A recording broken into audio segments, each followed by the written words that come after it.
چاہوں گا کہ آپ کے آنے سے پہلے معاشرے کے اندر یتیم کی بھی کوئی عزت نہیں کی جاتی تھی۔ یتیم کو معاشرے کا ذلیل ترین فرد سمجھا جاتا تھا۔ جو بچہ یتیم ہو جاتا اس کو ایسے سمجھتے جیسے یہ ناپاک ہو چکا ہے، کوئی اس کے سر پر ہاتھ رکھنے والا نہیں ہے، کوئی اس کے قریب جانے کو تیار نہیں ہے، اپنے بچوں کو ان کے ساتھ بھیجنے کو تیار نہیں ہوتے تھے۔ تو یتیم یہ خواہش کرتا، کاش کہ میں اپنے باپ کے ساتھ مر چکا ہوتا، کاش کہ میں اپنے باپ کے ساتھ دنیا سے چلا گیا ہوتا، یہ رسوائی اور ذلت تو مجھے نہ دیکھنی پڑتی۔ لیکن جب آمنہ کے لال محمد عربی صلی اللہ علیہ وسلم تشریف لائے ہیں، آپ نے آ کر یتیموں کا سر بلند کر دیا ہے، بلکہ اللہ تبارک و تعالیٰ نے تو یتیموں کا سر اتنا بلند کیا ہے کہ خود اپنے محبوب پیغمبر کو یتیم پیدا کیا ہے۔ اشارہ اس بات کی طرف کیا، یتیم ہونا اگر باعث ذلت ہوتا، یتیم ہونا ذلت کا نشان ہوتا تو میں اپنے محبوب پیغمبر کو یتیم نہ بناتا، یتیم بنا کر یتیموں کا سر بلند کر دیا ہے۔ بس ایک بات عرض کر کے اجازت چاہتا ہوں، حضرت عبداللہ بن مبارک رحمۃ اللہ علیہ امیر المومنین فی الحدیث ہیں، وہ کہتے ہیں کہ میں نے ایک مرتبہ خواب دیکھا، جناب محمد رسول اللہ صلی اللہ علیہ وسلم کی زیارت ہوئی ہے۔ آپ کی زیارت بھی خوش نصیب لوگوں کو ہوا کرتی ہے، ہر اہل غیر کو آپ کی زیارت نہیں ہوتی۔ ہم تو چاہتے ہیں اپنے محبوب پیغمبر کی زیارت ہو جائے، لیکن شکل و صورت تو اپنے محبوب جیسی نہیں ہے، تو زیارت کہاں سے ہوگی؟ رہن سہن زندگی کے معاملات تو محبوب پیغمبر کی سیرت کے مطابق نہیں ہے، تو زیارت کہاں سے ہوگی؟ یہ زیارت بھی خوش نصیب لوگوں کو ہوا کرتی ہے۔ وہ کہتے ہیں میں نے خواب دیکھا،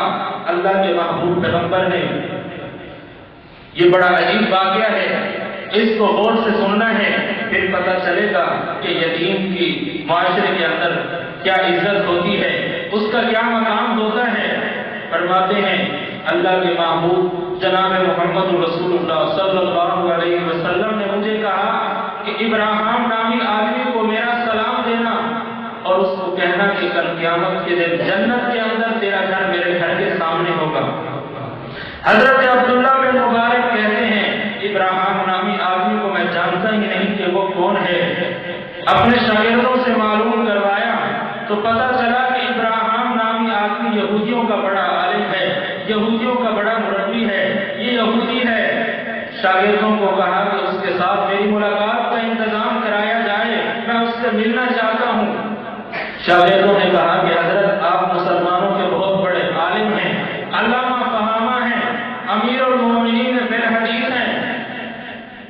اور ابراہیم تو یہودیوں کا بڑا عالم ہے، آپ اس سے ملنے کے لیے نہ جائیں۔ آپ نے فرمایا کہ نہیں، میں نے اس کو ملنا ہے۔ انتظام کرایا گیا۔ ابراہیم نامی آدمی کو جب آپ ملنے کے لیے پہنچے،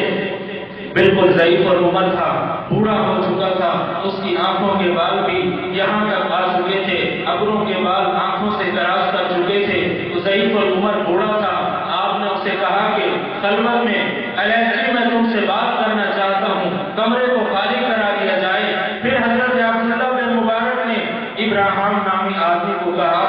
کہ جو پیغام میں لے کر آیا ہوں، مجھے سمجھ نہیں آ رہا کہ یہ پیغام تیرے نام آیا کیسے ہے، تو یہودیوں کا بڑا عالم ہے، بتلاؤ کیا تم نے کوئی اچھا کام بھی کیا ہے، نیک کام بھی کیا ہے؟ اس نے کہا کہ ہاں، ایک کام میرے ذہن میں آتا ہے کہ میرے 4 بچے تھے، 2 بیٹیاں اور 2 بیٹے تھے، میں نے ان کا آپس میں نکاح کر دیا ہے اور شہر بھر میں اعلان کرا دیا ہے کہ 8 دن تک میرے بچوں کا ولیمہ چلے گا، دکانیں بند کر دی جائیں، شہر کو بند کر دیا جائے، کھانے پینے کی ضرورت کسی کو نہیں، راشن لینے کی ضرورت نہیں ہے، میرے بیٹوں کا ولیمہ چلتا رہے گا۔ 8 دن تک میں نے ولیمے کی دعوت کی، شہر کو بند کرا دیا گیا، دکانیں بند کرا دی گئی۔ ایک مرتبہ میں صبح کے وقت ورزش کے لیے جا رہا تھا، یہی میرے ذہن میں خیال آیا کہ آج چوتھا دن ہے، تقریباً 7 دن تک میں نے یہ ولیمہ کیا۔ تو حضرت عبداللہ بن مبارک کہتے ہیں کہ اسلام میں تو یہ جائز نہیں ہے کہ بہن بھائی کی شادی ہو جائے، تو یہ تو کافرانہ عمل ہے، تو اور بدلا کوئی اور کام بھی کیا ہے؟ وہ سوچتا رہا۔ اس نے کہا کہ ہاں، ایک بات میرے ذہن میں آ رہی ہے کہ جب میرے بیٹوں کا ولیمہ چل رہا تھا، 5واں یا 6واں دن تھا۔ صبح کے وقت اپنے نوکروں کے ساتھ میں ورزش کے لیے جایا کرتا ہوں، بیل چیئر پہ بیٹھ کے ہوا خوری کے لیے جایا کرتا ہوں۔ جب واپس آ رہا تھا تو میں نے ایک گھر سے رونے کی آواز سنی، بچے رو رہے تھے۔ میں نے نوکر کو کہا کہ دروازے پر دستک دو، پوچھو کہ آواز رونے کی آواز کیوں آ رہی ہے۔ نوکر نے دستک دی، اندر سے عورت آئی، پوچھا کہ یہ رونے کی آواز کیوں آ رہی ہے، تمہیں پتہ نہیں ہے ابراہیم نامی آدمی نے تو اپنے بیٹوں کے ولیموں کے لیے اعلان کیا ہوا ہے، صبح شام کا کھانا کھاؤ بھی صحیح، گھر بھی لے آؤ، تمہیں پتہ نہیں ہے۔ انہوں نے کہا، اس عورت نے کہا کہ میں تو بیوہ عورت ہوں اور میں مسلمان ہوں، تم نے یہ ناجائز عمل کیا ہے اور اس پر ولیمے کی دعوت بھی دی ہے، میری غیرت برداشت نہیں کرتی کہ اس ولیمے میں آ کر کھانا کھاؤں، میں مسلمان ہوں، میں تیرے پاس کھانا کھانے کے لیے نہیں آ سکتی، تو نے تو شہر بند کرا دیا ہے، تیسرا دن ہے، ہم راشن کہاں سے خریدیں، کھانے پینے کا سامان کہاں سے خریدیں، اس لیے میرے بچے بھوک کی وجہ سے رو رہے ہیں، میرے بچے بلبلا رہے ہیں، ان کو بھوک لگی ہوئی ہے، میں ان کو تسلی دیتی ہوں لیکن وہ چپ ہونے کا نام ہی نہیں لیتے۔ وہ کہتا ہے کہ میں نے اسی وقت نوکر کو کہا کہ جاؤ کسی مسلمان کی دکان سے راشن لے کر آؤ، اس کو آ کر دو،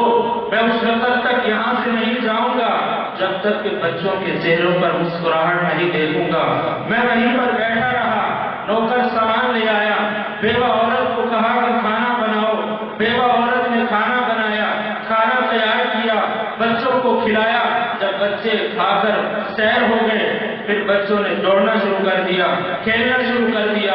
اتنے میں اس بیوہ عورت کی چھوٹی بچی، یتیم بچی، وہ میرے قریب آتی ہے، میرے کان میں اس نے ایک بات کی تھی، میں نے اس کو کوئی اہمیت نہیں دی تھی۔ حضرت نے پوچھا کہ وہ کیا بات تھی؟ اس نے کہا کہ یتیم بچی نے میرے کان میں آ کر کہا تھا، تو نے آج ہمارے لیے راشن کا انتظام کیا ہے، بھوک کو ختم کرنے کا انتظام کیا ہے، میں دعا کرتی ہوں اللہ کل قیامت کے دن جنت کے اندر تجھے ہمارے نبی کا پڑوسی بنائے۔ میں نے کہا کہ یہ تو فضول بات ہے، کیسی بات کر رہی ہے، میں تو یہودیوں کا بڑا عالم ہوں، میں نے اس کی بات کو کوئی اہمیت نہیں دی تھی۔ حضرت عبداللہ بن مبارک نے کہا کہ یہی وجہ ہے کہ آج میں تیرے پاس آیا ہوا ہوں، پھر خوشخبری سناتا ہوں کہ تجھے یہ بتانے آیا ہوں کہ اس یتیم بچی کی دعا قبول ہو چکی ہے، اور تجھے ہمارے محمد عربی صلی اللہ علیہ وسلم کا سلام بھی دینے آیا ہوں، اور یتیم بچی کی دعا کی قبولیت پر خوشخبری بھی دینے آیا ہوں کہ میرے نبی نے فرمایا ہے کہ کل قیامت کے دن جنت کے اندر تیرا گھر، ابراہیم آدمی کا گھر، ہمارے نبی کے گھر کے سامنے ہوگا۔ میں تجھے یہ خوشخبری دینے آیا ہوں، اب میرا کام ہو چکا ہے، اب میں واپس جا رہا ہوں۔ جب حضرت عبداللہ بن مبارک اس کے محل سے باہر پہنچے، ابراہیم نامی آدمی نے اپنے نوکروں کو کہا کہ جاؤ مسلمانوں کے عالم کو پھر بلا کر آؤ، اور جلدی سے بلا کر آنا کہ کہیں مجھے موت نہ آ جائے۔ انہوں نے جلدی سے آ کر بلایا، واپس آئے، اس نے کہا کہ ادھر سے مجھے خوشخبری بھی دیتے ہیں اور ادھر سے مجھے جہنم کو مستحق بھی بنا کر جا رہے ہیں، تو آپ کیوں نہ مجھے اپنے ہاتھ پر اسلام کی دولت سے مالا مال کریں تاکہ میں اس خوشخبری کا صحیح طور پر مستحق بن جاؤں۔ حضرت عبداللہ بن مبارک نے اسے اپنے ہاتھ پر کلمہ پڑھایا،